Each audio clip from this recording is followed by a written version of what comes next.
Hello and welcome to this second special episode of Film Pro Productivity, the podcast that helps film professionals and other creatives to live a more focused, effective and happy life. My name is Carter Ferguson and this is episode 33, Choice Paralysis. Steve Jobs once said that people think focus means saying yes to the thing you've got to focus on, but that's not what it means at all. It means saying no to the 100 other good ideas that are there. You have to pick very carefully, unquote. One thing that's particularly true of many creatives is that they don't work to a blueprint. We find ourselves often overwhelmed by the myriad of choices we could make to turn our dreams into reality. We find ourselves often overthinking our options or decisions about our careers or our finances. Several times recently, I have found myself in a position of analysis or choice paralysis. That is the state of overthinking about a decision to the point that a choice never gets made. Now, prioritising, which I spoke about actually last week, but did a full episode on in episode 10, is an essential skill if you're working towards being more productive. But if you cannot make the right choices, then prioritising this basic foundation skill of productivity gets short-circuited. If you've faced this before, if you tend to overthink your choices to the point where you feel paralysed and don't make a decision, then don't worry. That's what we're going to be talking about today, and I'm also going to be talking about how we will overcome it. Now, I mentioned in the last episode that I had been floundering about a bit with an issue in recent weeks of how best to move forward with this show, because Season 2 and its subsequent promotion was immensely time-consuming for me, you see, and I have a real feeling of apprehension in moving forward as the commitment of time and mental energy which is involved with this podcast is very significant. Now, part and parcel with all of this is that I've been toiling with the uncertainty as to whether this show is actually worthwhile, and that has undermined my confidence in what I'm doing here. And with that kind of woolliness of thought, I've been struggling with how to proceed. In my choice paralysis, I have been digesting and deliberating and reconsidering and not deciding on a whole load of options that I've got. Like, should I run this crowdfunder to pay for the second year of hosting, or just bite the bullet and pay for it all myself? It'd be a lot less bother, and it would mean that I could get into Season 3 now instead of toiling about with new in-between episodes like this one, and the substantial work that's involved in crowdfunding, which, believe you me, if you've never done it before, it really is a task and a half. And then there's these questions like, what if nobody gives me any money?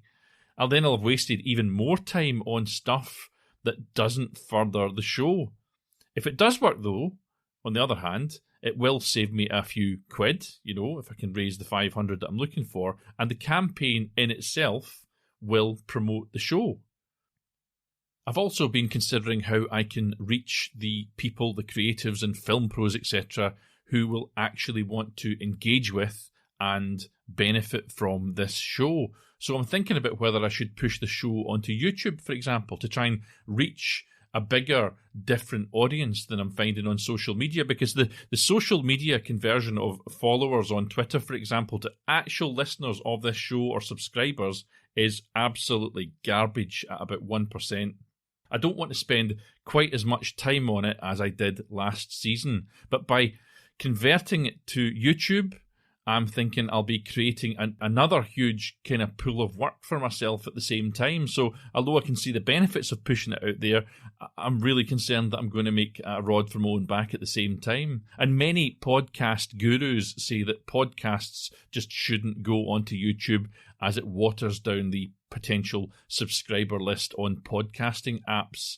But they also say promote the show where the audience is. And I have a feeling that I will find the audience on YouTube. So these are other questions I've been dealing with. I've also been struggling with episode lengths and format choices, even trialling a mini episode length, which caused further confusion for me, if I'm honest, but which I might roll out a few episodes of in Season 3. These will just be tackling like one Slightly smaller topic in each one, and I'll maybe release 2 episodes in a day rather than like one kind of larger one. But again, this is another thing that's in my head. And beyond that, I've also found difficulty with the most basic of podcast elements, like deciding on what I am actually going to talk about.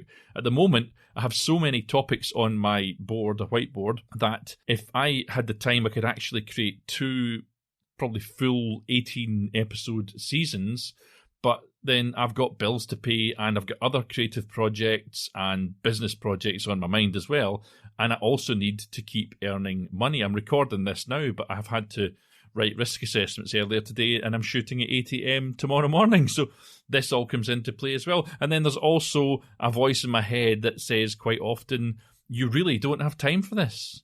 If you don't create a new season, then you could work on your imminent business affairs, or on promoting my fight work, or on writing a first draft of a screenplay, on selling old kit on eBay to raise additional funds. The list goes on. These are all things that I'm deciding, where should I put my time? What is the best thing for me to do? But you get the point.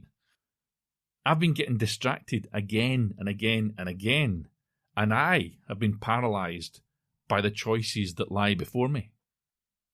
So choice or analysis paralysis is the state of overthinking about a decision to the point that a choice never gets made.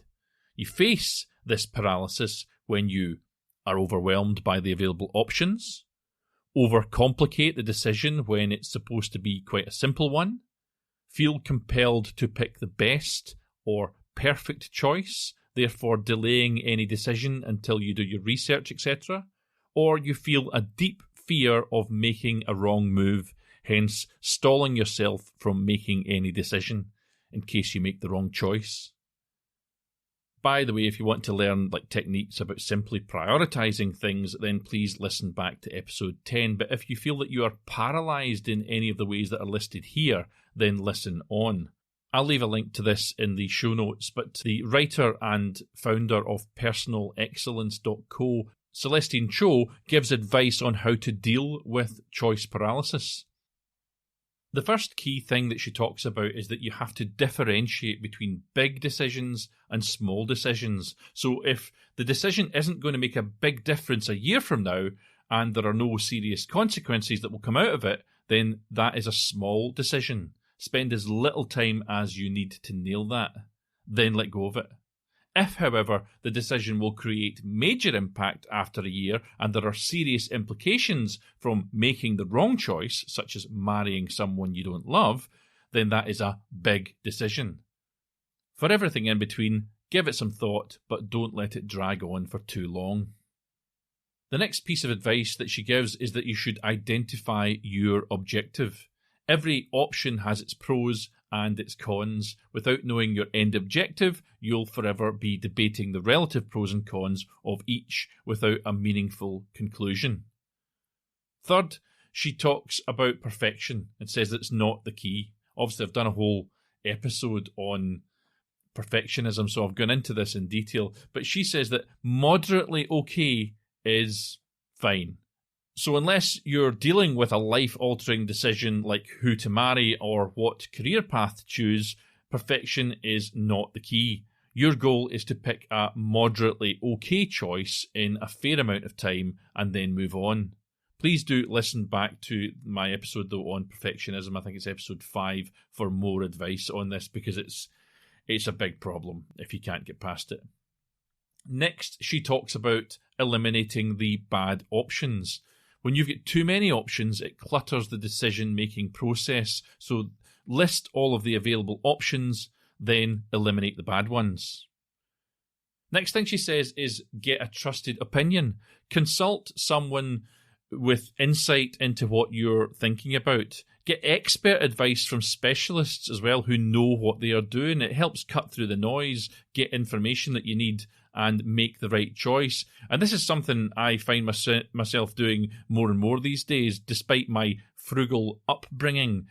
Just pay and get expert advice from specialists who know what they are doing. Sometimes it just makes life a hell of a lot easier.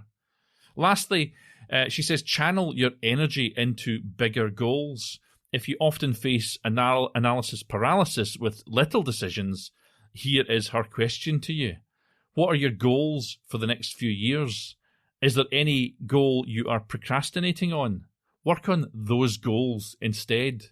And as you shift your focus to the higher level goals, you gain more experience and become better at making good decisions quickly. Nelson Mandela said, "What counts in life is not the mere fact that we have lived. It is what difference we have made to the lives of others that will determine the significance of the life we lead." And I quote this as, before I could deal with any of my difficulty in choices, I had to deal with my uncertainty of purpose that I mentioned before, which was undermining my drive. So I revisited my reasons for doing this show and have recommitted to them.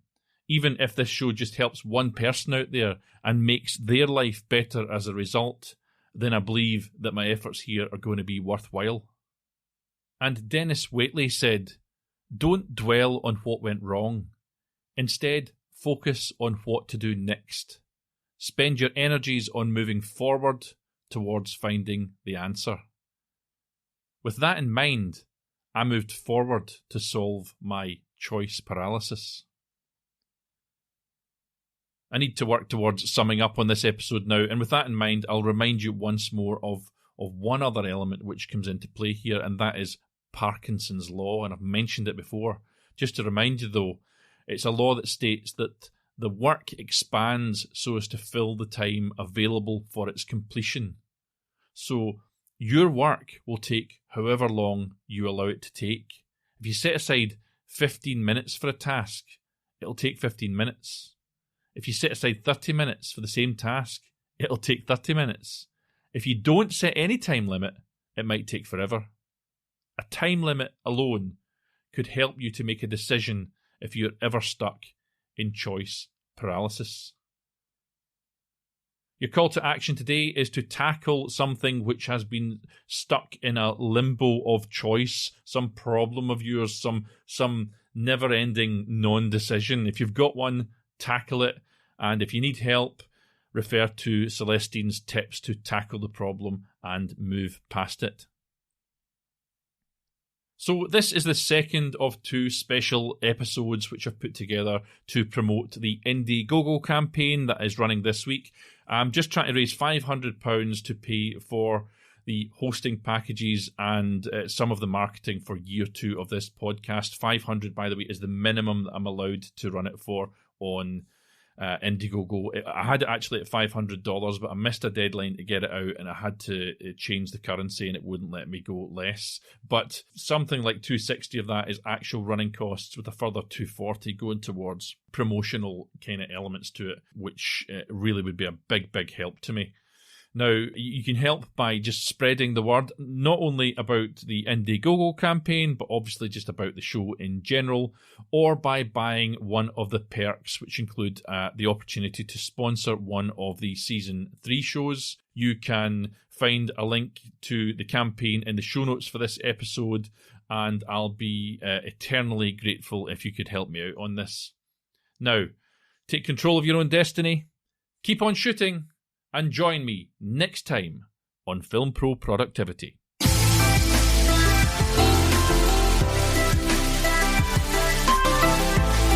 The music that you're listening to right now is Adventures by Ehimitsu. You can view the show notes for this episode on the official website at filmproproductivity.com. You can follow my personal account on Twitter and Instagram at fight_director, or follow the show on Twitter at FilmProProdPod, or on Facebook at FilmProProductivity.